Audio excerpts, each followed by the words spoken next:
un privilegio estar en este lugar hoy para hablar de la palabra del Señor. Hoy un tema que creo que muchas veces lo hemos escuchado, pero lo pasamos por alto y no le damos la importancia que debería de tener. Esta mañana quiero iniciar primeramente con un acertijo y una pregunta, que lo vamos a ir desarrollando conforme va pasando el tema y al final vamos a entender qué es lo que nos quiere decir. Imaginémonos un cuarto como este y en cada esquina hay 3 hombres, un rey con una corona, su cetro, su vestidura brillante, un rico de saco, corbata, un bastón, un teléfono que valga millones de dólares y un sacerdote con su Biblia, su cotón. También en esa habitación hay un soldado común con su espada. Cada uno de los que están en esa habitación le piden al soldado que mate a los demás. O sea, el rico le pide que mate al rey y al sacerdote. El sacerdote le pide que mate al rey y al rico. Y el rey le pide que mate al rico y al sacerdote. Y la pregunta es, ¿a quién mataría el soldado? Vayan pensándola, al final vamos a conocer la respuesta. El centro de este acertijo no es la violencia, el centro de este acertijo es ¿en quién cree el soldado que está el verdadero poder? ¿En el rey? ¿En el rico y su riqueza? ¿En la religión que representa al sacerdote? ¿O en la autoridad visible? Hermanos, porque aquello en donde nosotros como seres humanos ponemos nuestra confianza, eventualmente va a terminar gobernando nuestra vida.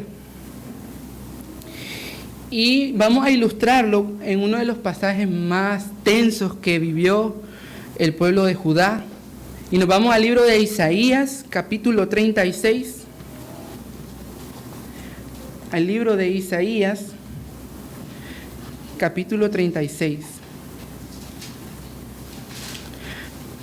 Versículo del 1 al 7.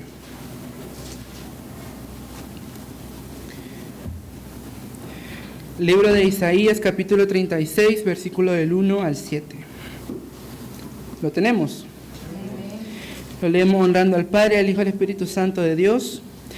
Aconteció en el año 14 del rey Ezequías que Sennacherib, rey de Asiria, subió contra todas las ciudades fortificadas de Judá y las tomó. Y el rey de Asiria envió a Rabsaces con un gran ejército desde Laquis a Jerusalén contra el rey Ezequías, y acampó junto al acueducto del estanque de arriba, en el camino de la heredad del lavador.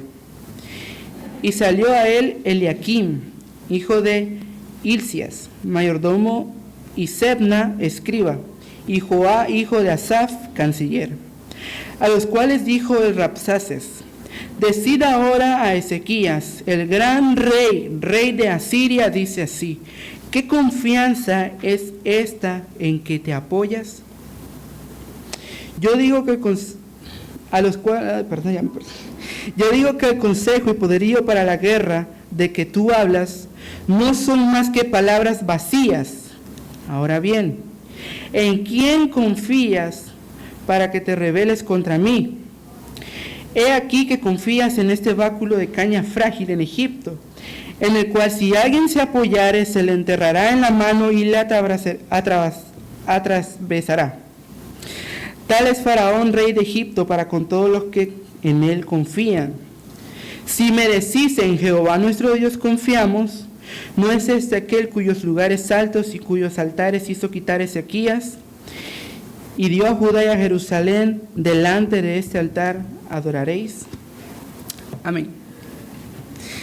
Imaginémonos esta escena por un momento. Dice en el versículo 1 que el rey de Asiria tomó todas las ciudades fortificadas de Judá y solo quedaba Jerusalén. Jerusalén está rodeada. Las ciudades fortificadas cayeron y el pueblo escucha noticias de destrucción. Hay miedo, hay incertidumbre, hay desesperación. Y delante de ellos está Asiria. ¿Y quiénes eran los asirios? Bueno, los asirios son un pueblo que existió en la historia. Históricamente, Asiria era una de las potencias más temidas del mundo antiguo. Pero no solamente por su fuerza militar. Eran brutales, humillaban a los pueblos enemigos, los torturaban, usaban guerra psicológica y un terror indescriptible.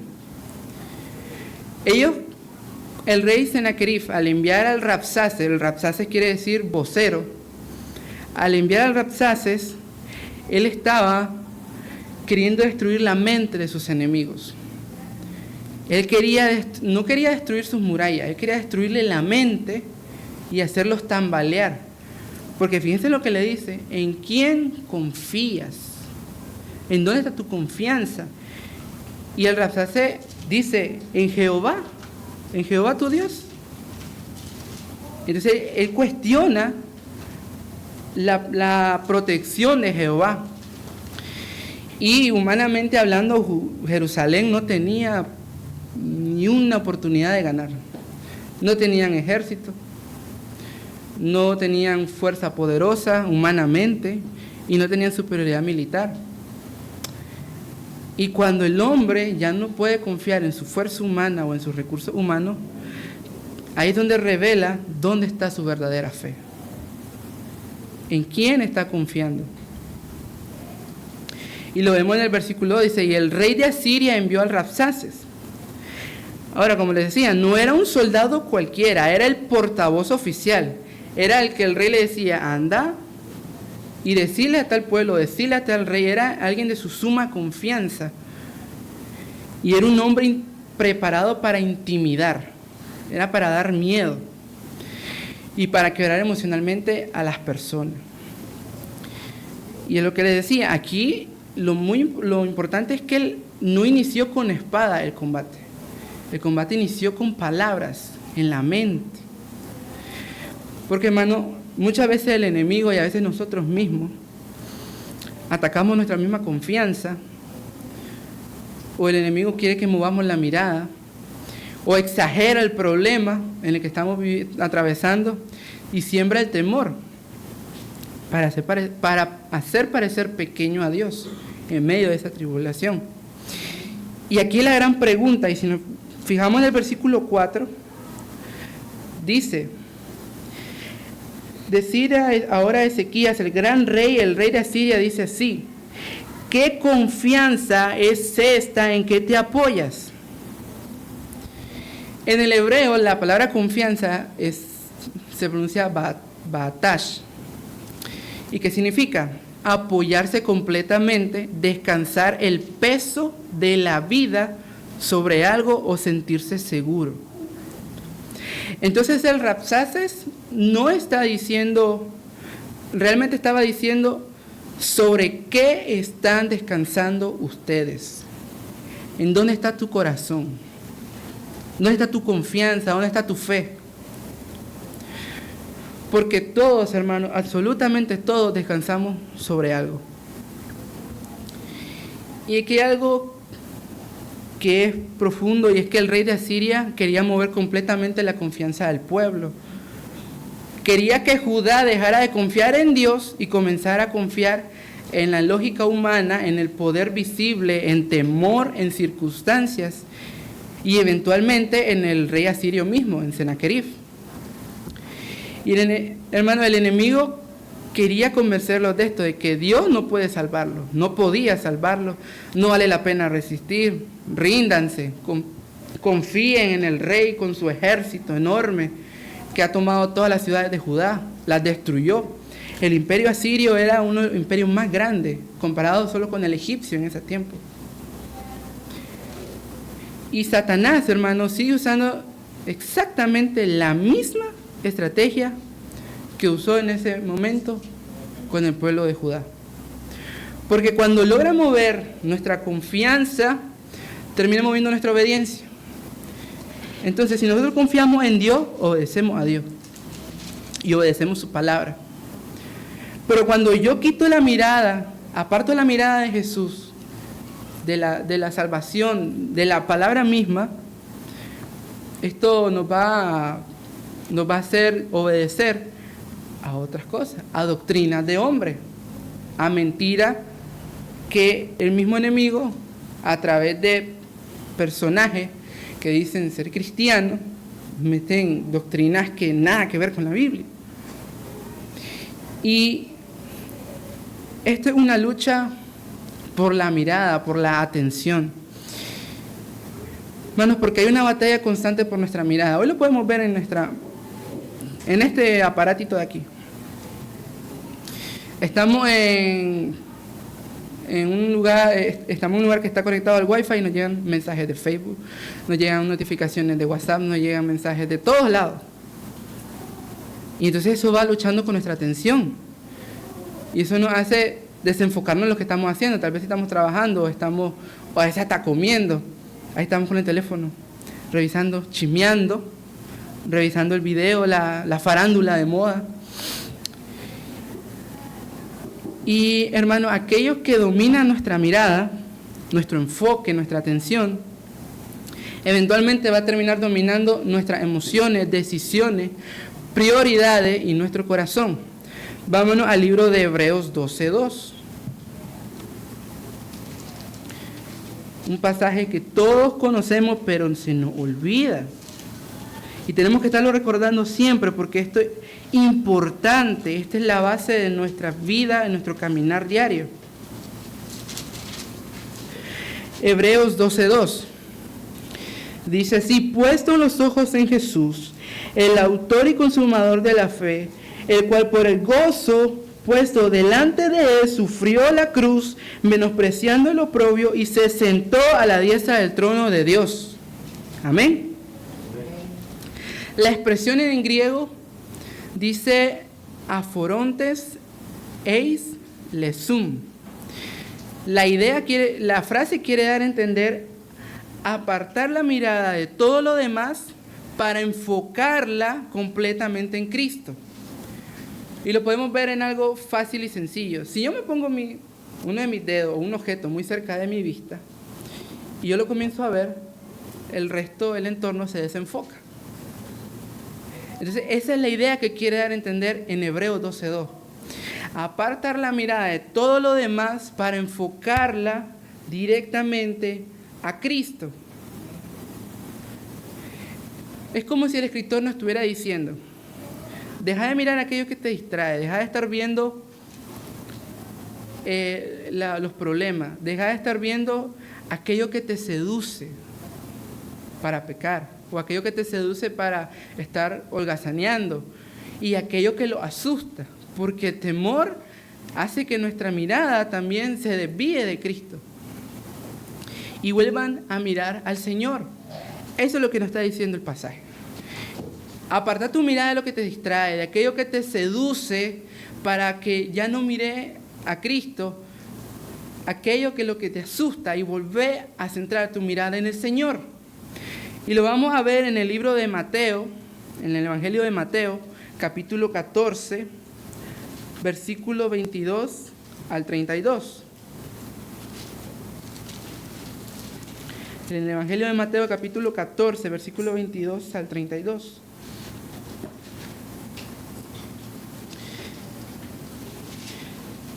Aquí nos está hablando de cuando Jesús caminó sobre el agua e hizo que Pedro caminara sobre el agua. 22 al 32. Lo vamos a leer. Dice: enseguida Jesús hizo a sus discípulos entrar en la barca e ir delante de él a la otra ribera, entre tanto que él despedía a la multitud.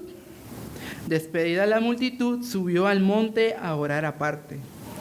Y cuando llegó la noche, estaba allí solo. Y ya la barca estaba en medio del mar, azotada por las olas, por el viento, porque el viento era contrario. Mas a la cuarta vigilia de la noche, Jesús vino a ellos andando sobre el mar. Y los discípulos, viendo andar sobre el mar, se turbaron diciendo: un fantasma. Y dieron voces de miedo.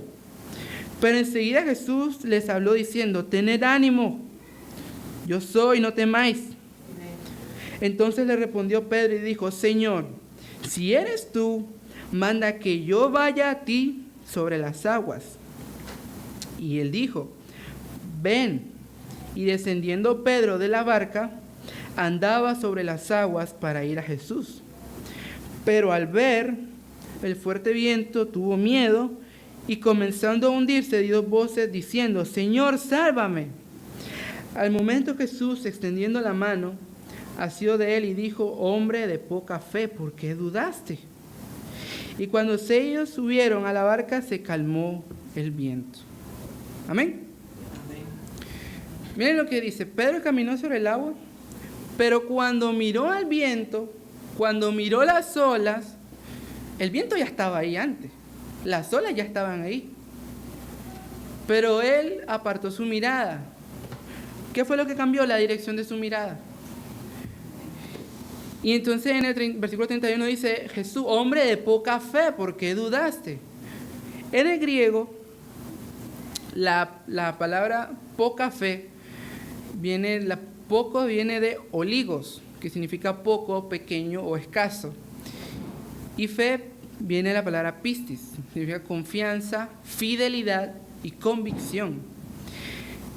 Entonces esto literalmente sí significa de poca fe o también de confianza pequeña.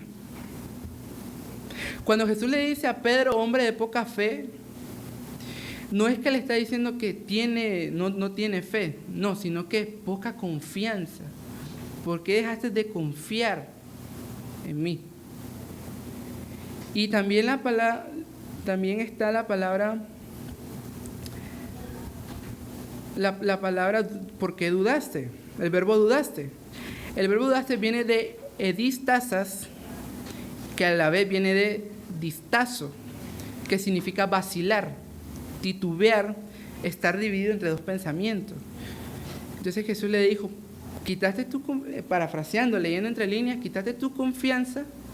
¿Y por qué tuviste poca convicción en mí? ¿Por qué vacilaste? ¿Por qué titubeaste? Y la palabra pistis no solo significa creer que algo existe, sino que en el contexto bíblico de este pasaje implica confianza, dependencia, seguridad en alguien, fidelidad y convicción basada en quién es esa persona. Entonces, como les decía, Jesús no le está diciendo a Pedro: no tienes fe, porque Pedro sí tuvo fe. Ninguno de los otros discípulos se levantó de la barca y caminó. Él salió de la barca, caminó sobre el agua y respondió al llamado de Jesús, porque Jesús le dijo: ven. Lo que Jesús señala es que su confianza empezó a disminuir cuando miró el viento y las olas. Su corazón titubeó. Y la enseñanza detrás de esta expresión es que Jesús no está humillando a Pedro. De hecho, Pedro hizo lo que les decía, hizo algo que ninguno hizo. Se levantó y caminó. Y la corrección de Jesús apunta a una fe bíblica, que una fe bíblica crece cuando la mirada permanece en Cristo. Y se debilita cuando el temor ocupa el centro del corazón. Cuando nosotros ponemos nuestra mirada en el temor y comenzamos a tener miedo, nuestra confianza se va debilitando, nuestra confianza en Dios se va debilitando. Por eso poca fe no describe ausencia total de fe, sino una confianza real, pero todavía inestable, frente a la presión, al miedo o a la circunstancia. No sé si ustedes han visto videos de prensa hidráulica que ponen materiales debajo de ella y las van prensando y las van prensando. Entonces, esto lo podemos comparar a esto. Si usted pone un vidrio, una taza de cerámica en la prensa hidráulica, eso explota a la mínima presión. Entonces, cuando apartamos nuestra mirada, nuestra fe y nuestra confianza va a ser como esa taza de cerámica, va a explotar a la mínima presión y se deshizo. Pero en cambio, si ponen un trozo de acero, de metal, en la prensa hidráulica, se va a moldear se va a adaptar, no se va a destruir. Entonces así tiene que ser nuestra fe, como ese trozo de metal, esa vara de hierro que no resiste a la presión, a la circunstancia y al miedo. Y eso también lo podemos ver que sucede con Elías. Y nos vamos al primer libro de Reyes, capítulo 19. Primer libro de Reyes, capítulo 19.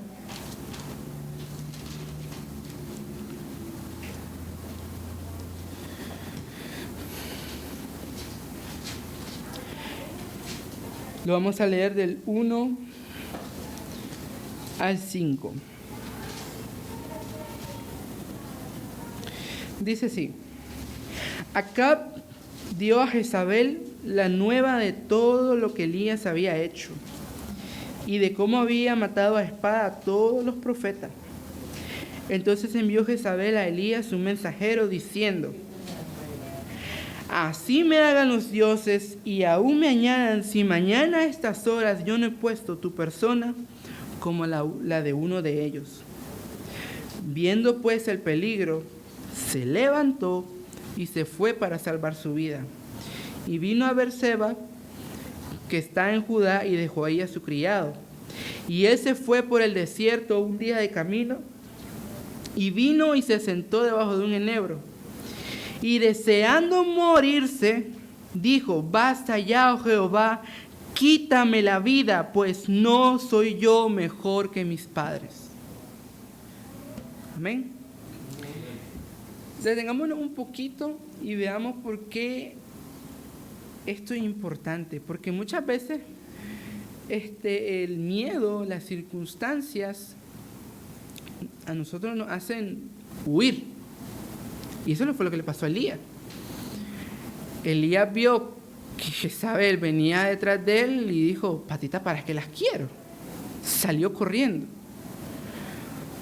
Él no tenía miedo, él tenía miedo, temor por lo que Jezabel le podía hacer, porque Jezabel era una mujer perversa, pagana y muchas cosas más.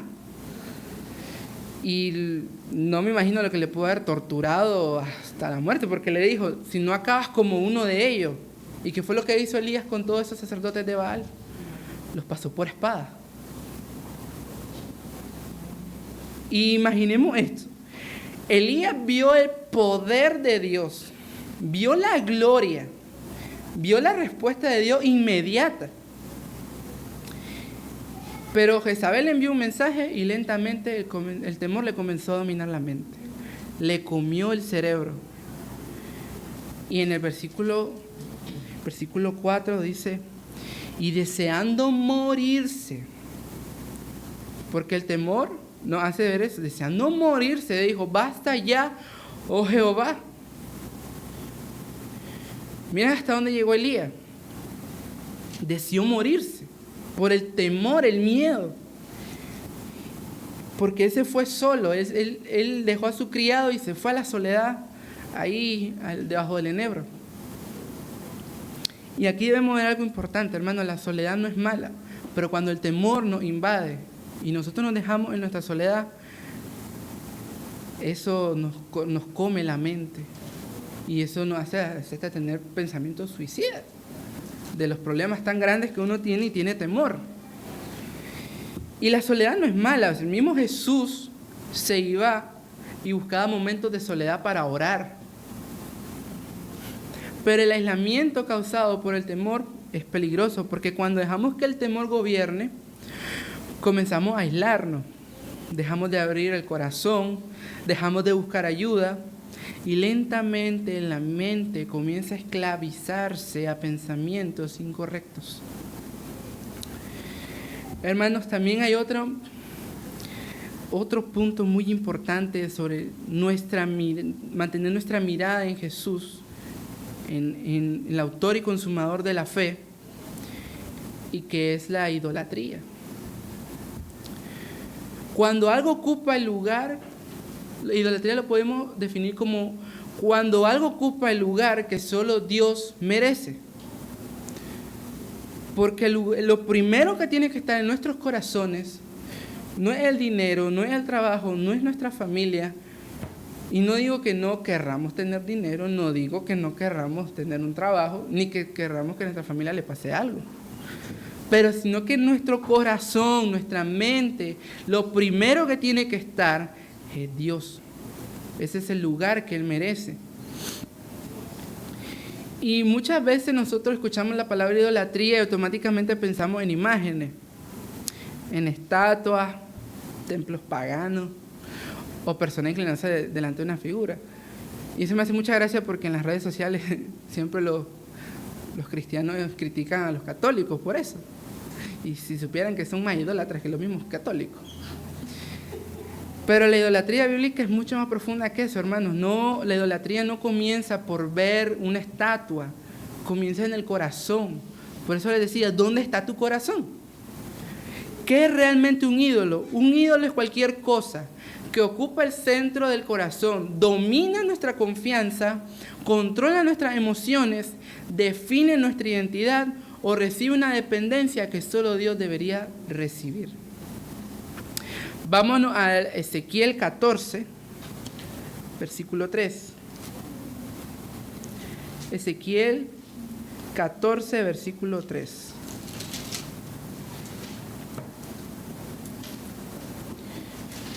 El contexto de este capítulo es que es un juicio contra los idólatras. Y en el versículo 3 dice, Hijo de hombre, estos hombres han puesto sus ídolos en su corazón y han establecido el tropiezo de su maldad delante de su rostro. ¿Acaso de ser yo en modo alguno consultado por ellos? Aquí lo que está hablando es que cuando los idólatras iban delante del profeta. Pero miren lo que le está diciendo. Hijo de hombre, estos hombres han puesto sus ídolos en su corazón. No dice que los levantaron solamente en un altar. Ahí el versículo es claro, dice en su corazón. Y eso cambia completamente la perspectiva de este verso, porque alguien puede no tener una estatua en casa, pero aún así tener ídolo en el corazón. Y la idolatría siempre compite con nuestra confianza. Y aquí vemos que el centro de la idolatría no es solamente adoración externa. El centro de la idolatría es la confianza, es aquello donde el corazón descansa. Por eso en Isaías 36, el rey de Asiria, ¿en qué descansa tu confianza? Ahí le decía, ¿en qué descansa tu confianza? Porque el rey asirio quería mover la confianza de Judá. Y lo vimos en Elías también. Elías, su confianza al tener miedo, se le movió del corazón, dio y comenzó a tener el temor ahí. Porque, hermano, aquello donde el hombre pone su confianza, eventualmente termina convirtiéndose en su Dios. ¿Y cuáles son esos elementos? Bueno, lo más fácil, el dinero. El dinero puede convertirse en un ídolo. Y en la primera epístola de Timoteo 6:10 dice, porque la raíz de los males es el amor al dinero. La raíz de todos los males. El problema no es el dinero. El problema es cuando el corazón comienza a depender más del dinero que de Dios. Y eso se nota fácilmente. Porque cuando el dinero domina el corazón, la paz depende de cuánto hay en la cuenta bancaria. La seguridad depende de estabilidad económica. El ánimo depende de que si en esta quincena gané más. En este mes me salió más salario.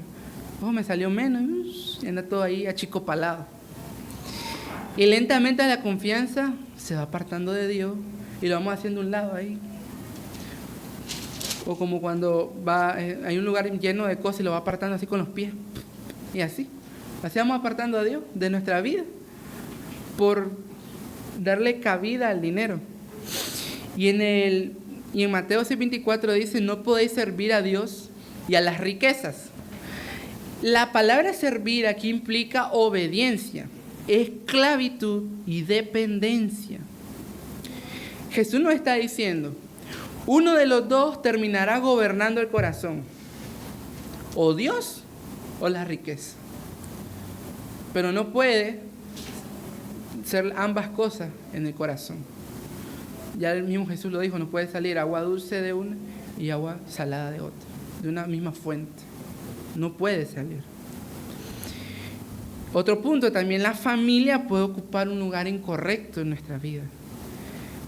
Y quizás muchas personas esto, ¿cómo que la familia? Pues sí. O sea, si es mi familia, es mi papá, yo lo amo, lo quiero. Es mi mamá, yo la amo. Son mis hermanos. Pero hasta las cosas buenas, como es la familia, puede convertirse en un ídolo. La familia, hermano, es una bendición. Pero cuando la familia ocupa el lugar que solo Dios debería de ocupar, cuando la obediencia a Dios depende de lo que diga mi papá, si mi papá dice que eso es correcto, es correcto. O lo que dice mi mamá. Cuando el corazón depende emocionalmente más de personas que del Señor, entonces ahí comenzó algo a desordenarse. Y comienza de nuevo en el cerebro, a comernos el cerebro, la idolatría.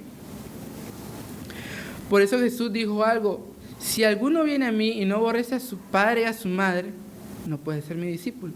Ojo, no es que lo va a decir, no voy a volver a ver a mi padre y a mi madre, no, o sea, sino que Jesús nos está enseñando odio. La expresión hebrea habla de comparación de prioridad, es decir, nadie debe ocupar el lugar supremo que pertenece a Dios.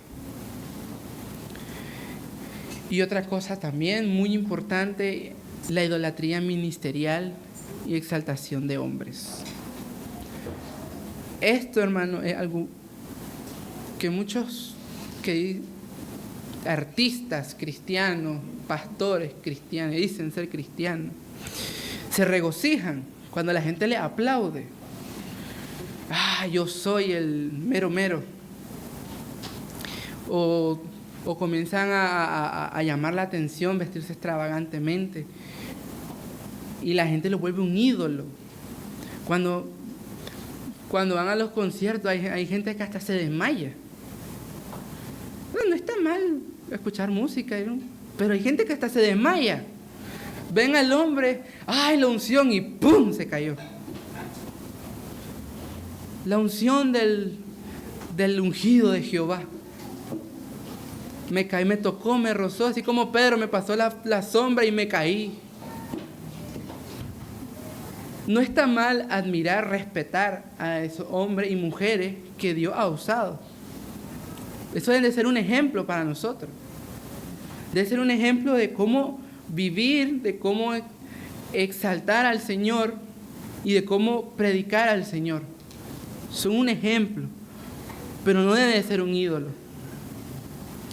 Y esto pasa muchísimo, más de lo que uno creería, porque hay personas que conocen más la vida de cantantes cristianos que la Biblia. Hay personas que están pendientes del Instagram del cantante aquel, nuevo álbum, dice, en 2 horas, en Spotify, escúchenme, en Apple TV, no sé qué, un montón, Apple Music. Dependen emocionalmente de predicadores. Ay, sí, es que no predicó fulano, yo no voy a escuchar la prédica, mejor me voy. Es como que los días que no predica el pastor, alguno de ustedes se vaya. Ay, es que no está el pastor Waldemar ahí enfrente, yo me voy a ir. Eso es idolatría. Exaltan ministerios como que fueran intocables. Ah, ese ministro, el ungido, es un hombre. Es pecador como todos nosotros. Más de algún error va a cometer. Ojo, no lo vamos a nosotros a decir, ah, pecador, no. Eso es trabajo del enemigo, estar señalando. Ah, soy un pecador, soy un violador, lo que sea. Obviamente, si el hombre se arrepiente, pues bendito sea. O la mujer se arrepiente del pecado que hizo, bendito sea, pues. Pero eso poco a poco va a comenzar a poner nuestra fe en hombre. Y aquí debemos tener algo importante, lo que les decía yo, honra no es idolatría, honrar autoridades espirituales es bíblico. La Biblia manda a honrar, respetar, reconocer la labor espiritual. Pero una cosa es honra y otra muy distinta es dependencia emocional y espiritual. Es lo que le decía, hay gente que le pasa el ungido y se desmaya. O dices, es que me cayó el bautismo del Espíritu Santo cuando me tocó. Entonces, eso es idolatría. Porque cuando el hombre ocupa demasiado espacio en la mirada nuestra, y ojo, no mirada física, porque todos miramos personas todos los días, sino mirada espiritual, Cristo comienza a disminuir en nuestros corazones. Y si nosotros dejamos que el hombre, la riqueza, la familia comience en nuestro corazón a ocupar un lugar que no le pertenece a Dios, eso, mis hermanos, es un pecado grande.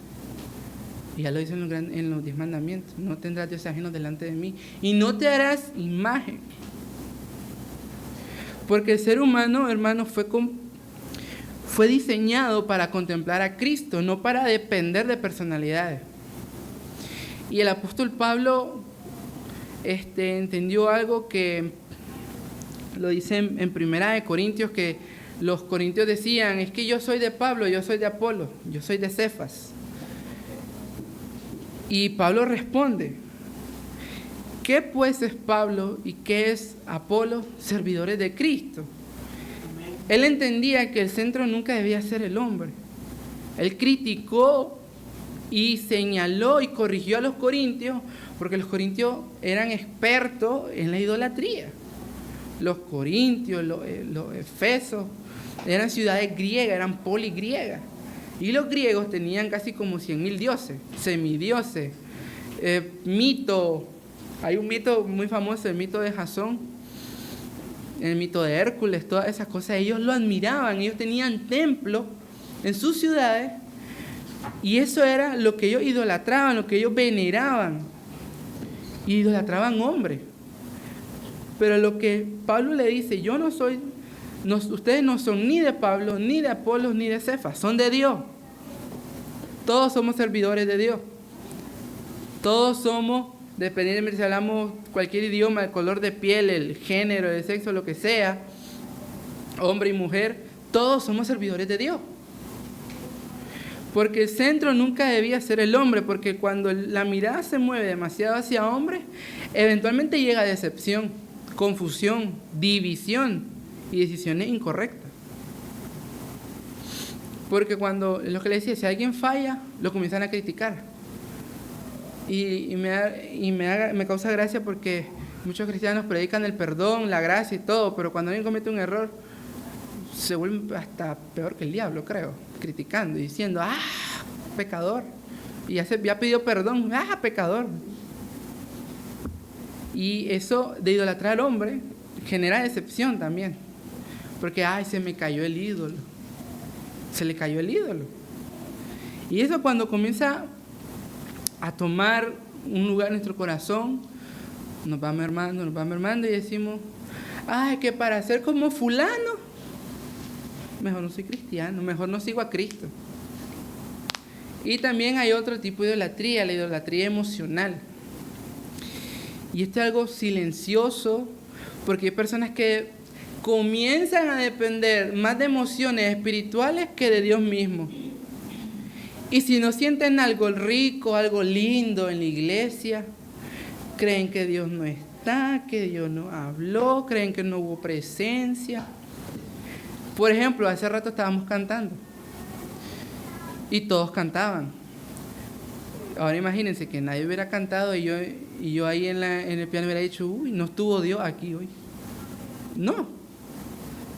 La emoción no depende de la acción, el que Dios esté aquí no depende de la emoción humana, no depende de lo que yo siento. Pero nuestra fe no descansa en emociones, descansa en Cristo. Nos vamos a la epístola de Romanos, capítulo 1, versículo 25. Romanos, capítulo 1, versículo 25. Y oigan muy bien lo que dice: ya que cambiaron la verdad de Dios por la mentira, honrando y dando culto a las criaturas antes que al Creador, el cual es bendito por los siglos de los siglos. Amén. Oigan lo que dice: ya que cambiaron la verdad de Dios por la mentira, honrando y dando culto a las criaturas antes del Creador.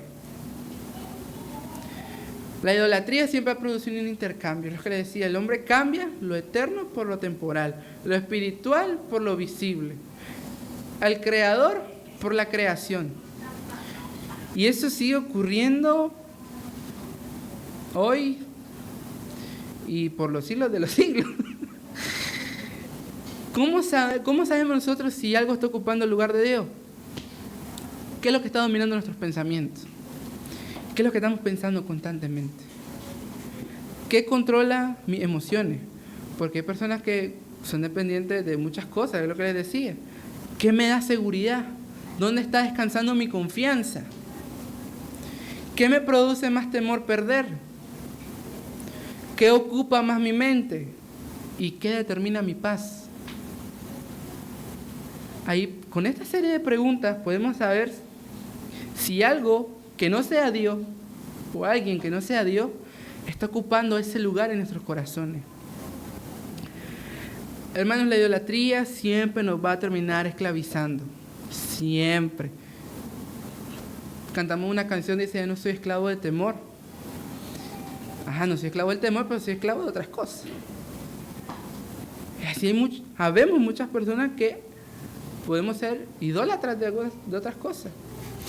Todo ídolo promete seguridad, plenitud, identidad, satisfacción, pero eventualmente lo termina esclavizando. El dinero nunca sacia completamente. Hay ricos que se matan. La aprobación nunca llena completamente. Hay personas que buscan aprobación constante. La fama nunca satisface completamente. Con personajes famosos se han suicidado, estrellas del rock. No pasan de los 26, del famoso club de los 26, de los 23, perdón. Muchos se han pegado un escopetazo en la cabeza, bebido pastillas para morirse. Porque el corazón fue diseñado para algo eterno, no para algo temporal. Por eso Dios constantemente llamaba al pueblo de Israel y a nosotros también, vuelvan su mirada a mí, decían. No porque Dios tenga inseguridad de que el pueblo lo vaya a abandonar, sino porque Él sabe que aquello que domina nuestra mirada, nuestro corazón y nuestra mente, terminará gobernando nuestra vida entera. Y cuando cualquier cosa ocupa el lugar central del corazón, aunque no tenga forma de estatua, espiritualmente ya se convirtió en un ídolo.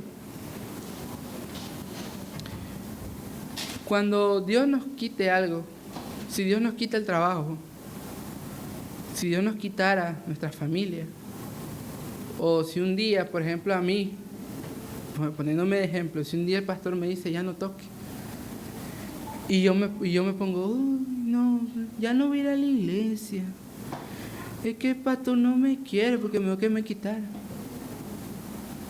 Hermano, eso, cuando Dios te quita donde tenemos nuestro ídolo, cuando Dios nos quita nuestro ídolo, ¿qué vamos a hacer? ¿Vamos a renegar de Dios? Cuando nos quita el trabajo, cuando nos quita el dinero, cuando se muere un familiar, que es muy importante en nuestras vidas, vamos a renegar y vamos a decir, como le dijo la esposa a Job, maldice tu Dios y muérete. ¿Vamos a hacer eso? ¿O vamos a seguir confiando en Dios, que Él es nuestra confianza?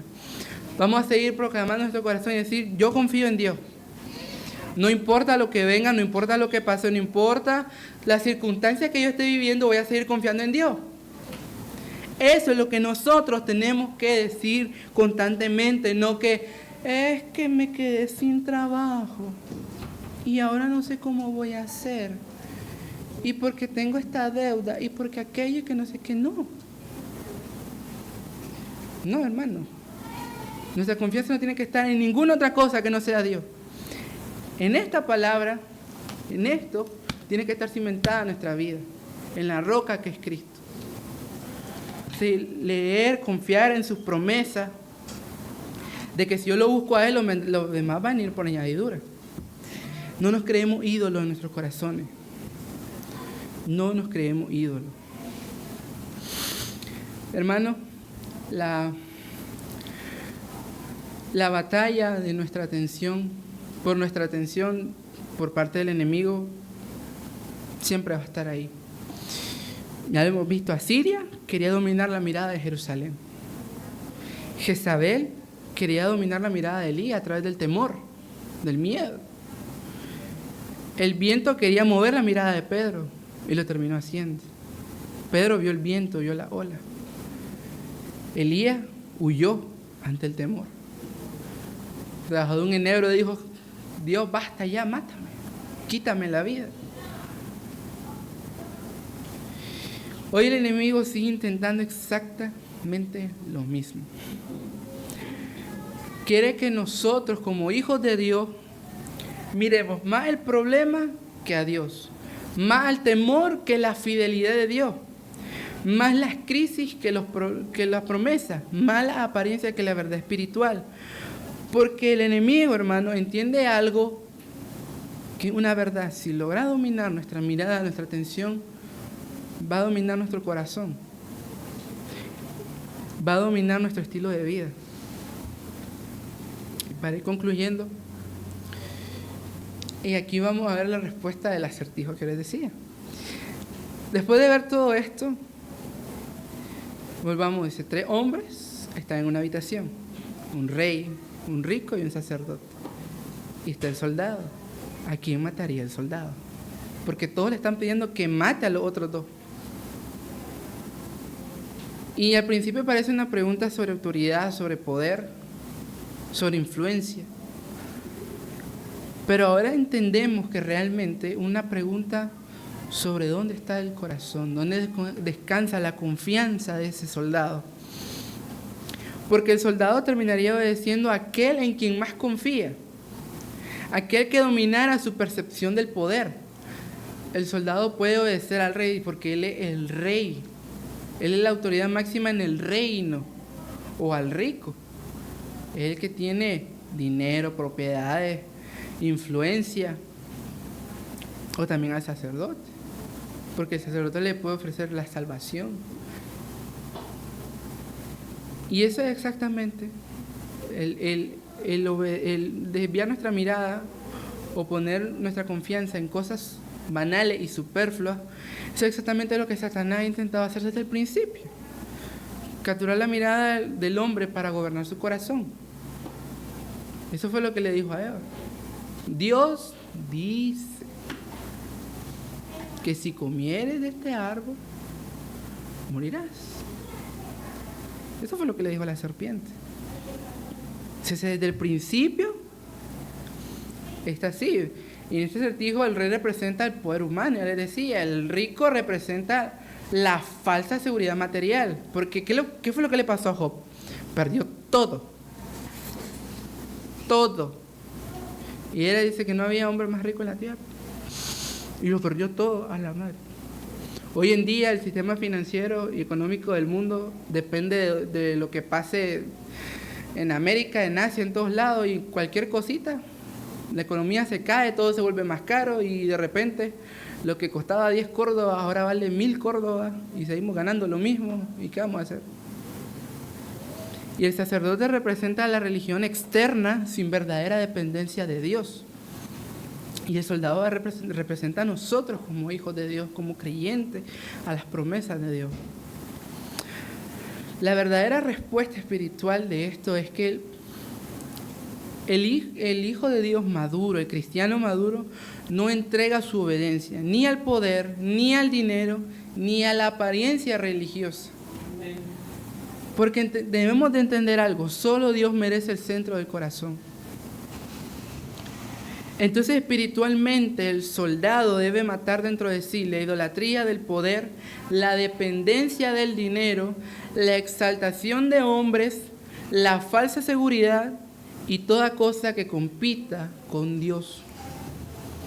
Y no hablamos de muerte literal, hablamos de rendir, someternos delante de Dios y someternos a Cristo, someter ante Cristo todo aquello que quiere ocupar su lugar. En el libro de Lucas 9:23 dice: si alguno quiere venir en pos de mí, niéguese a sí mismo, tome su cruz cada día y sígame. Tome la cruz y ándele, vamos a caminar.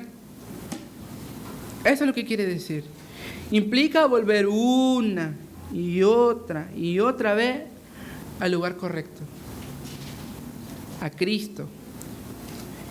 Y quizá hoy espiritualmente, o quizá el Espíritu Santo nos ha hablado a nosotros, porque tal vez todos aquí podemos tener una falsa seguridad, una dependencia emocional, un temor, una obsesión, una herida, una persona, una ambición o algo que lentamente comenzó a ocupar demasiado espacio en el corazón.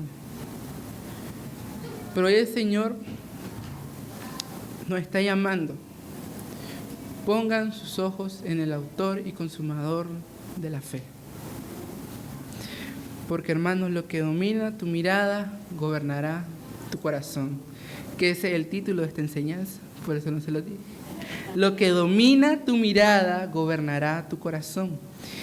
Y la mirada revela dónde está la confianza. Y la confianza revela quién gobierna el corazón.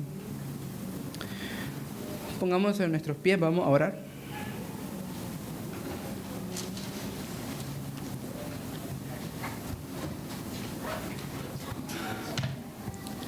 Espero, hermanos, que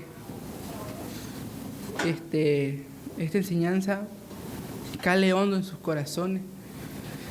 No les entre por un oído y les salga por otro, porque dónde está nuestro corazón es muy importante. Saber dónde lo tenemos, dónde tenemos nuestra mirada, es muy importante. Porque cuando el enemigo nos dice, mira, estás tan endeudado y Dios no te va a ayudar. O Dios, mira, no te ha ayudado. Tenés 1 año, 2 años, 6, 10 años con el mismo problema. Cerremos nuestro ojo y digámosle, Señor, venimos delante de ti con un corazón sincero, Padre, un corazón arrepentido. Y te pedimos, Señor, que examines nuestro interior, que examines nuestra mirada, que examines nuestra confianza y que examines aquellas cosas que quizás sin darnos cuenta, que quizás ha pasado desapercibido, han comenzado a ocupar el lugar que solo te pertenece a ti, Señor. Perdónanos, Señor, si en algún momento nuestra confianza descansó más en el dinero, en personas, en emociones, en estabilidad, en reconocimiento o incluso en nosotros mismos más que en ti.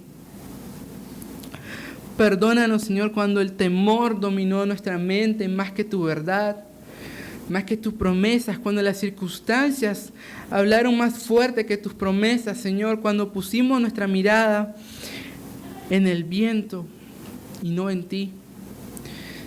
Señor, así como Jerusalén fue rodeada, así como Elías sintió miedo, así como Pedro comenzó a hundirse al mirar el viento, nosotros también muchas veces hemos permitido que nuestra mirada se desvíe. Hoy, Señor, queremos volver nuestros ojos a ti, porque entendemos que solo tú eres digno de nuestra confianza. Solo tú, Señor, solo en ti encontramos seguridad plena. Solo en ti encontramos gozo, paz, alegría, Señor. Todo aquello que nos falta, solo tú eres nuestro refugio. Solo tú permaneces cuando todo lo demás cambia. Arranca de nuestros corazones, Señor, toda idolatría escondida, toda falsa seguridad, toda dependencia incorrecta, Señor, todo temor que quisiera gobernarnos.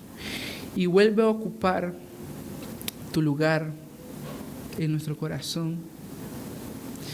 Tú debes ser lo primero que pensamos, Señor, lo primero que vemos y el primero que escuchamos, el primero que buscamos.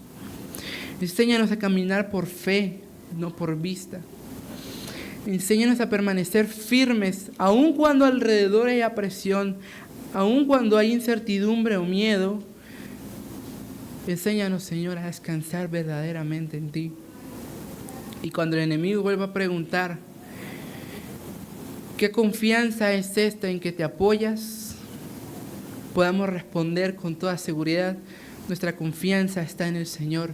Mi confianza está en ti, Padre. Guarda nuestra mente, nuestro corazón, nuestra mirada espiritual, y permite que cada día nuestros ojos permanezcan puestos en Jesús, porque entendemos hoy que lo que domina nuestra mirada gobernará nuestro corazón. En el nombre de Jesús. Amén.